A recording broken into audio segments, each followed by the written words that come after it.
विष ओळखा आणि सावध राहा. आपण रोज जे खातो त्यातच आपलं आरोग्य दडलेलं असतं आणि आपल्या रोजच्या ताटात नकळत 3 पांढरे विष येतात. ते म्हणजे साखर, मीठ आणि मैदा. आजच्या फास्ट लाईफमध्ये हे तिन्ही पदार्थ आपल्या आहाराचा मोठा भाग बनलेत, पण जास्त प्रमाणात घेतल्यास त्याचे शरीरावर गंभीर परिणाम होतात. रिफाईंड साखर शरीराला फक्त रिकाम्या कॅलरीज देते, त्यामुळे वजन वाढणं, डायबिटीज, फॅटी लिव्हर आणि रोगप्रतिकारक शक्ती कमी होण्याचा धोका वाढतो.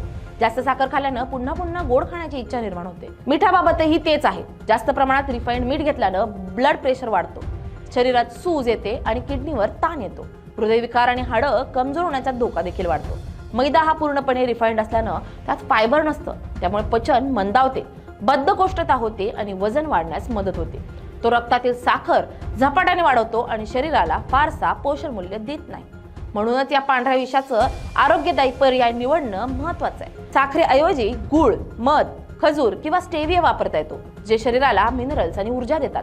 रिफाईंड मिठाऐवजी सेंधा मीठ किंवा काळं मीठ कमी प्रमाणात वापरलं तर पचन आणि आरोग्यासाठी चांगलं ठरतं. मैद्याऐवजी गव्हाचं पीठ, ज्वारी, बाजरी, नाचणी किंवा मल्टीग्रेन पीठ वापरल्यास फायबर आणि पोषण दोन्ही मिळतात.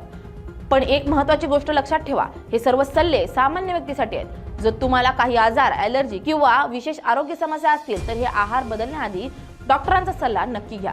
चांगलं खा, स्वस्थ राहा आणि आपल्या आरोग्याकडे जागरूकपणे लक्ष द्या.